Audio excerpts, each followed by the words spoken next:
নমস্কার বন্ধুরা, সবাইকে স্বাগত জানাচ্ছি আমার চ্যানেলে। চলে এসেছি রবীন্দ্র সদনে। তো এই মুহূর্তে আমাদের আন্তর্জাতিক ফিল্ম ফেস্টিভ্যাল চলছে, তো সেটাই তোমাদের দেখাবো। চলো ভিডিওটা শুরু করছি, সাথে থাকো। আমি এই মুহূর্তে নন্দনে চলে এলাম রবীন্দ্র সদন থেকে। তো এখানে তোমাদের কিছু প্রদর্শনী চলছে, সেগুলোই দেখাবো। চলো ভেতরে প্রবেশ করছি।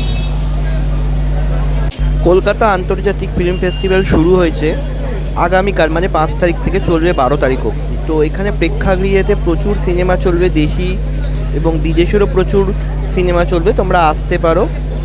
আর হ্যাঁ, অবশ্যই পাসটা সংগ্রহ করে নিও রবীন্দ্র সদন থেকে, আমিও করে নিয়েছি। তাহলে তোমরা প্রেক্ষাগৃহের ভেতরে বসে তোমরা বিভিন্ন ছবি দেখতে পাবে। কলকাতা ইন্টারন্যাশনাল ফিল্ম ফেস্টিভ্যালের জন্য নন্দন চত্বরটা খুব সুন্দরভাবে সেজে উঠেছে। দেখো, আমি একদম নন্দনের বাইরেই দাঁড়িয়ে আছি এই মুহূর্তে। আর প্রচুর মানুষ এসে গেছে, এখন এখানে বিভিন্ন প্রেক্ষাগৃহে বিভিন্ন রকম তোমরা ফিল্মও দেখতে পাবে। নন্দনে 2টো এবং 5টা থেকে প্রত্যেক দিন 2টো PM এবং 5টা PM থেকে যে সমস্ত শর্ট ফিল্ম, ডকুমেন্টারি এবং বিভিন্ন বিদেশি ফিল্ম চলবে তার একটা পুরো লিস্ট এখানে দেওয়া আছে। আমি সেটা তোমাদের সামনে তুলে ধরলাম, একবার দেখে নাও।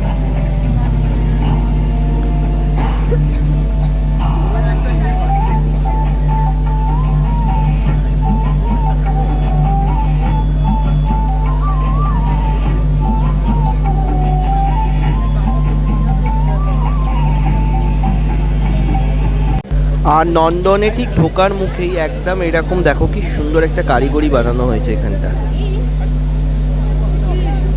অপূর্ব হয়েছে কিন্তু এই বানানোটা।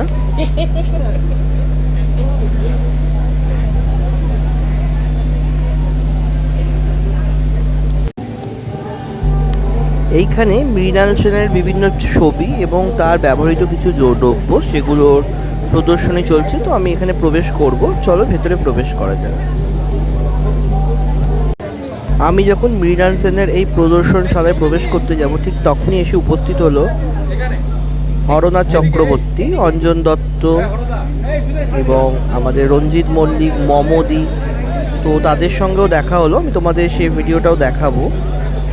দেখো, তারা সবাই এসে গেছে এবং অরিন্দম শীলও এসেছে।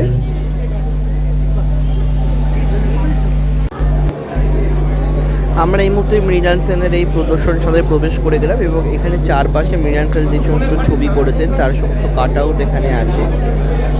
চেষ্টা করব তোমাদের সেগুলো দেখাবার। প্রচুর ভিড় আছে, কারণ তারা এই মুহূর্তে ঘুরে ঘুরে এখানকার বিভিন্ন ছবি দেখছে। আর এই দেখো, এখানে হরনাথ চক্রবর্তী এবং রঞ্জিত মল্লিক প্রেস মিট করছে। দেখো,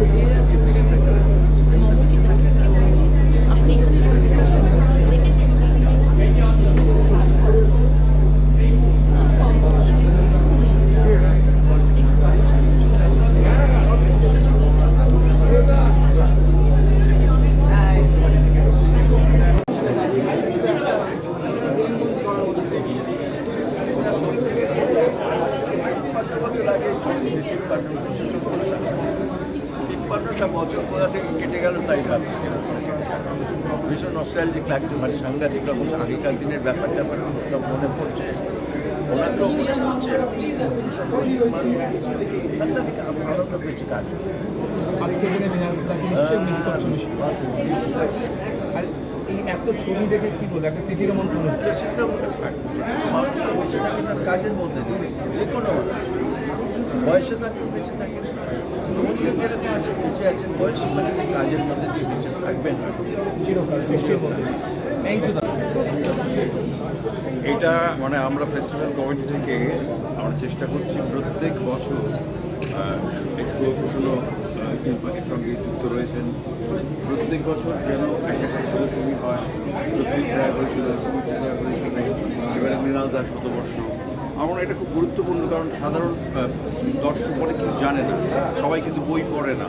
তারা অন্তত এই ডিসপ্লেগুলো দেখে তাদের ধারণা হবে যে মৃণাল সেন কেন এবং তিনি কী করেছেন, অবদান কী ছিল, এগুলো আমার খুব গুরুত্বপূর্ণ। যেমন আকালের সন্ধানে এই ছবিটা উনি 43-এর দুর্ভিক্ষকে মাথায় রেখে করেছিলেন, কিন্তু তার আগে করেছেন আরেকটি ছবি 22শে শ্রাবণ। দুটোর মধ্যে একটা মিল আছে, প্রেক্ষাপটের মিল। কারণ 43-এর দুর্ভিক্ষ মৃণাল দ্বারা সচক্ষে দেখেছে তখন তরুণ বয়সে। আর এইভাবে এটা আমাদের আরও বেশি সচেতন করে যে এক একটা সময়কে কী করে। তারপর দেখা হয়ে গেল মমদির সঙ্গে। দেখো মমদি তার নিজের ছবি দেখে এখানে সেই পুরোনো দিনে হারিয়ে গেল।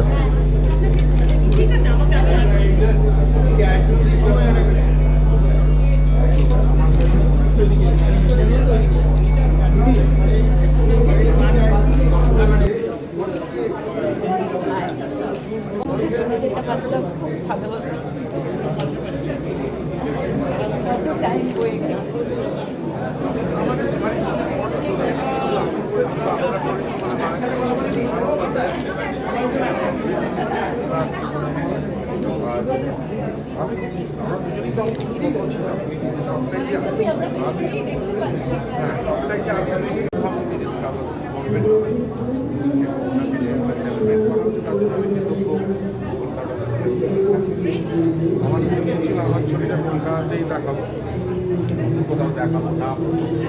এই জন্য আমি কোথাও অ্যাপ্লাই না করে এফআই অ্যাপ্লাই করে বলেছিলাম যদি নেওয়া হয়।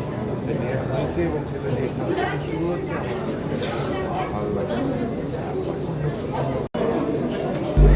এবার তোমার মৃণাল সেনের কিছু বইয়ের কার্ড আমি দেখাই, যেগুলো উনি করেছিলেন সেই ছবিগুলো। এখানে কিছু ছবিও রয়েছে, দেখো।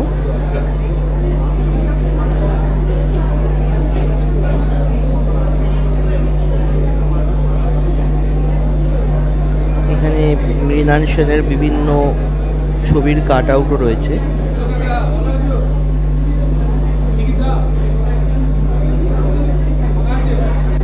এখানে মৃণাল সেনের ব্যবহৃত পেন এবং টেলিফোন রাখা রয়েছে, দেখো।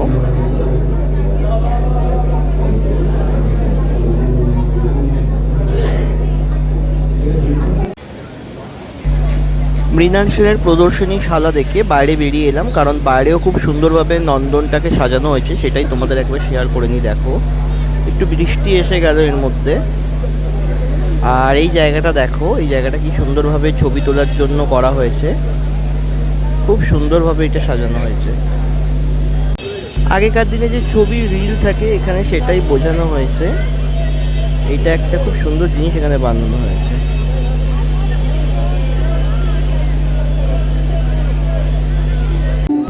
এই জায়গাটা হচ্ছে সিনে আড্ডা দেওয়ার জায়গা, নাম দেওয়া হয়েছে সিনে আড্ডা।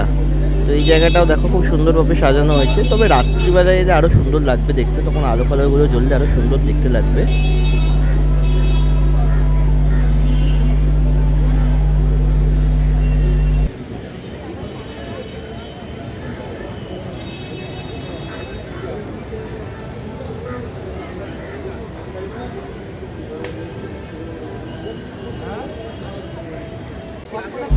আর নন্দনের এই দিকটা দেখো কি সুন্দরভাবে সাজানো হয়েছে, দেখো অসাধারণ হয়েছে কিন্তু সাজানো, খুব সুন্দরভাবে সাজানো হয়েছে, দারুণ লাগছে কিন্তু দেখতে।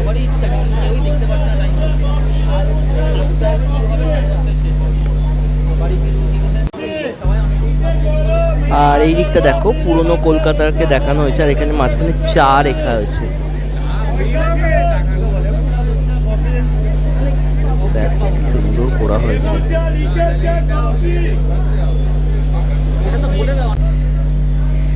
সিনেমার যে রিলটা থাকতো আগেকার দিনে, যে এখান থেকে সিনেমা করা হতো মানে তোলা হতো, সেইটা এখানে দেখানো হয়েছে দেখো। আর এখানে বিভিন্ন রকমের ছবি দিয়ে বিভিন্ন রকমের যে সমস্ত অভিনেতা বা কিছু ফিল্মের বইয়ের কাট আউট দিয়ে এই ঘড়িটা বানানো হয়েছে। এটা অসাধারণভাবে করা হয়েছে।